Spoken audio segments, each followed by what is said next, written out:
భర్త కోపంగా ఉన్నప్పుడల్లా ఈ అమ్మాయి మెల్లగా అతడి పక్కలోకి వెళ్లి అతడిని కూల్ చేయడానికి ప్రయత్నిస్తుంది. కాని ఈసారి ఇతడు కోపంతో తన భార్యను మంచంపై నుండి కిందకి తోసేస్తాడు. అలాగే నా గదిలో నుండి బయటకు పో అని అంటాడు. అయితే 2 ఏళ్లుగా కాపురం చేస్తున్న ఈ అమ్మాయికి తన భర్త ఎప్పుడు కూల్ అవుతాడో తెలుసు కదా అనుకుంటూ గదిలో నుండి వెళ్లిపోతుంది. అయితే ఈమె నిద్రలోకి వెళ్ళాక ఇతడు చాటుగా వచ్చి తన భార్యను పట్టుకుని పడుకుంటాడు. మరుసటి రోజు ఈమె లేచినప్పుడు తన భర్త ఈమెను గట్టిగా కౌగిలించుకుని ఉండడం చూస్తుంది. అప్పుడు ఈమె ఆశ్చర్యపోయినట్టు నటించి, మీరు నా పక్కపై ఏం చేస్తున్నారు అని అడుగుతుంది. అప్పుడు ఈ కుర్రాడు నాకు నిద్రలో లేచి నడిచే అలవాటు ఉందని చెప్తాడు. కాని ఈమె ఇతడి మాటలను నమ్మలేదు. అయితే మరుసటి రోజు కూడా ఇతడు ఇలానే భార్య దగ్గరకు రాగా నిద్రపోతున్న ఆమె ఒక్కసారిగా కళ్ళు తెరుస్తుంది.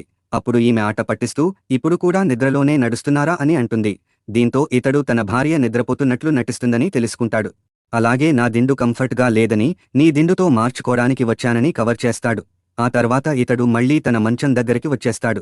అసలు ఏం జరిగిందంటే ఈ కోటీశ్వరుడికి 5 ఏళ్ల క్రితం తీవ్రమైన నిద్రలేమి సమస్యతో బాధపడేవాడు. దీనివల్ల ఇతడు రాత్రి నిద్రలో తిరగడం, సరిగ్గా నిద్ర పట్టకపోవడం వలన ఇతడికి అమ్మాయిల పట్ల ఆసక్తి కూడా తగ్గిపోతుంది. అయితే విదేశాల నుండి వచ్చిన ఇతడి కోసం స్నేహితుడు బహుమతిగా ఒక అమ్మాయిని గదిలో ఏర్పాటు చేస్తాడు.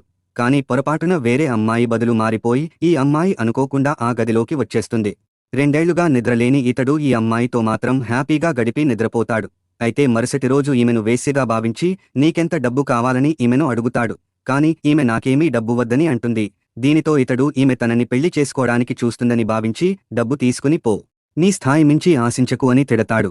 ఇంతలో ఇతడికి అసిస్టెంట్ ఫోన్ చేసి మీ భార్య సంతకం చేస్తే విడాకులు ప్రాసెస్ పూర్తి అవుతుందని చెప్తాడు. కాని ఇతడు ముందున్న మహిళే తన భార్య అని ఇతడు గుర్తించలేదు. మిగతా స్టోరీ కోసం వీడియో లైక్ చేసి ఛానల్ సబ్స్క్రైబ్ చేసుకోండి.